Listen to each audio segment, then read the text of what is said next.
ఆ మధ్య కాలేజీకి చదువుతున్న ఒక అమ్మాయి నా దగ్గరికి వచ్చింది. అన్నయ్య మా ఊళ్ళో కూటమి పెట్టు అనింది. ఖాళీ చూసి పెడతానులేమ్మా అన్న. 2-3 సార్లు అడిగింది. నాకు ఖాళీ లేక చేస్తానులేమ్మా, కొంచెం ప్రోగ్రాం చేసి చెప్తానులేమ్మా అన్న. 4వసారి ఏం చేసిందో తెలుసా? తన ఒంటి మీద ఉన్నటువంటి నగలన్నీ తీసి పొట్లం కట్టింది. అన్నా, ఖర్చుకు భయపడి నువ్వు తారీఖు ఇవ్వట్లేదా? ఇది తీసుకెళ్ళి మా ఊళ్ళో కూటమి పెట్టన్నా. ఇంటర్మీడియట్ ఫస్ట్ ఇయర్ అండి. ఆ వయసులో ఆ బిడ్డకి రావాల్సిన ఆలోచన కాదు అది. ఆ వయసులో వచ్చే ఆలోచనలు వేరు. అన్న మా ఊళ్ళో తాగుబోతుడన్నా.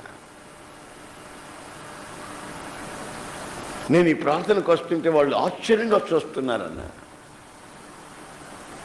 ముసల్దాని తయారైనట్టు తయారయ్యావు, నీకు పెళ్ళి అవుతుందా అంటున్నారన్న.